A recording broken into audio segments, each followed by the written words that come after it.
happening today. Some of the most powerful Democrats in the nation, they're hitting the campaign trail, trying to rally the base with just 11 days until the midterms. Today, President Biden and Vice President Harris head to Philadelphia. Former President Obama will be in Georgia today, the first of 4 Senate campaign stops. And Senator Bernie Sanders has a rally planned in Reno, Nevada. The high-profile push follows a hot mic moment President Biden shared with Senate Majority Leader Chuck Schumer. Our Joe Khalil is live at the nation's capital with more insight. Joe? Yeah, Adrienne, so we now know which U.S. Senate races Senate Democratic leaders think may be slipping from their grasp. And as you mentioned, it came from a pretty high-level source, and it also came by accident. It was a hot mic moment. Senate Majority Leader Chuck Schumer may have forgotten there was a microphone around when he greeted President Biden. Here's what he said.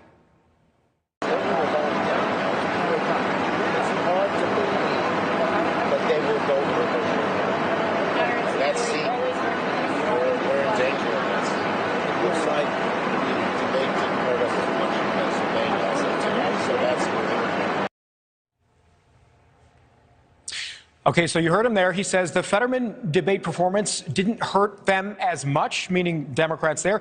He also said that he thinks that Democratic Senator Catherine Cortez Masto in Nevada is actually doing better, improving her chances. She was largely seen as the most vulnerable Democrat, but his concern is with Georgia and Herschel Walker gaining momentum in the polls, despite the allegations against him, claims, by the way, that he denies. That may be why Democrats are now bringing out some of their big guns. We're talking about the Georgia race still. President Obama is going to be in Atlanta campaigning for Raphael Warnock today. President Biden, Vice President Harris stumping in Pennsylvania. And on the Republican side, former President Trump is also going to be on the campaign trail in the closing days of the race. Before Election Day, he's going to be holding a rally for Marco Rubio in Florida, and then later on Monday before Election Day, going to Ohio to stump for J.D. Vance. Now, noticeably absent from the Florida event is going to be Governor Ron DeSantis. As we know, we've reported about this. There has been a lot of speculation that he may be considering a possible presidential run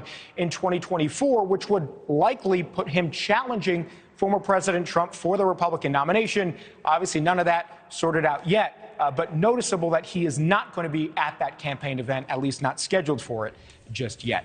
Adrienne. A lot of people very curious and watchful as to what Ron DeSantis will do next. Thank you, Joe.